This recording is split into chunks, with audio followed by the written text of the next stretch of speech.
Так, достар, рамен жасағанымды видеоға түсірейін деп шештім.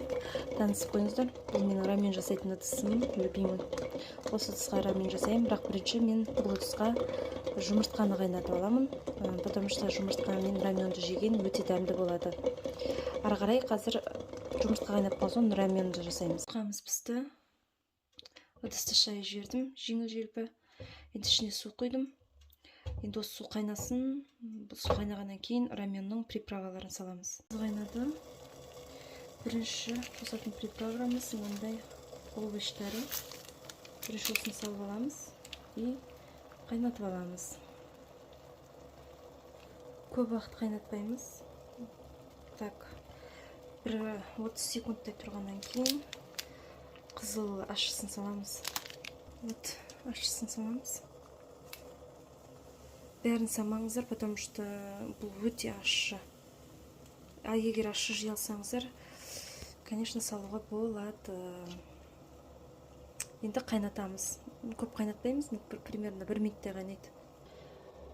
Где-то 1 минуттай қайнады. Енді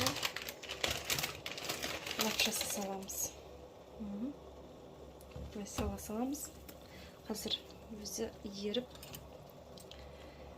ары қарай түседі. Осылай сәл күтеміз.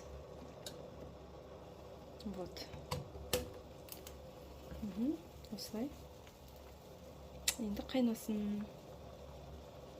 Примерно 5 минуттай қайнатамыз. Жатыр. Вот. Раменді қайнап жатыр. Қайта-қайта кеп тексеріп тұру керек, потому что лапшасы ісіп кетуі мүмкін. Істемеу керек. Келіп қайта-қайта тексеріп тұрыңыздар.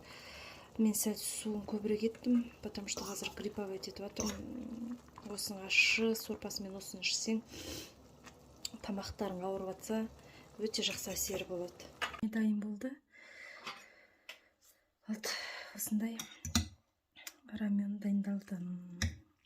Бұл сәл суын көбірек